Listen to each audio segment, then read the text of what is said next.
The morning was damp, the Jordan's mist curling like smoke above the waters. A band of young prophets stood with axes in hand, the thuds of iron against wood echoing through the quiet valley.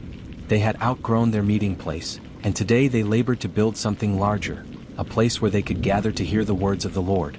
Among them was Eliab, the youngest, with more zeal than skill. His hands blistered quickly, but his heart was aflame with purpose. He had borrowed an axe, sharp and costly, from a neighbor who trusted him. Every swing felt like a promise to repay that trust. The prophet Elisha himself had come with them, walking slowly along the bank, his presence silent yet steadying. Eliab felt both proud and nervous to work under his gaze. The work went on. The tree before Eliab groaned with each blow, its bark giving way. Sweat stung his eyes. Then, as he raised the axe high for another strike, there was a sharp crack, not from the wood but from the haft of the tool. Time seemed to slow. The iron head flew from the handle, whistling through the air. Eliab gasped, helpless, as it spun and plunged into the dark, rushing waters of the Jordan with a hollow splash. The ripples swallowed it instantly. His heart sank deeper than the axe. "Master!" His cry tore from his chest, trembling. It was borrowed. The others turned at the sound, pausing in their labor. Some frowned, others shook their heads. A borrowed tool now lost in the river, a debt he could never afford. Shame burned his cheeks.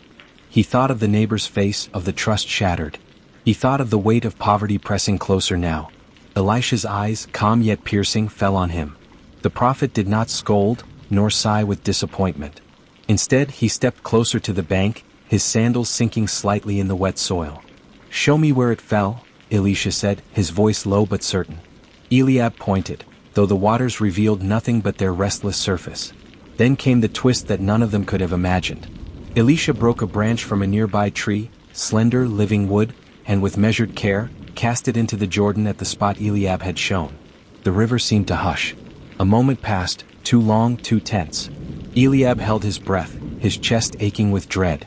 Then, impossibly, something stirred beneath the water. The young men leaned closer, eyes wide. From the murky depths, the iron head rose, shimmering with river-wet sheen, bobbing on the surface as though it were light as a leaf. A gasp swept through the men, disbelief giving way to awe. If God could raise an axe head from the river, he can raise your situation. Now, don't just listen to the story, pray this prayer with faith and watch God restore what you thought was lost. Say with me, "Lord, just as you caused the iron to float, let every good thing that has sunk in my life rise again by your power. Restore what I have lost, and honor the trust others have placed in me in Jesus' name. Amen."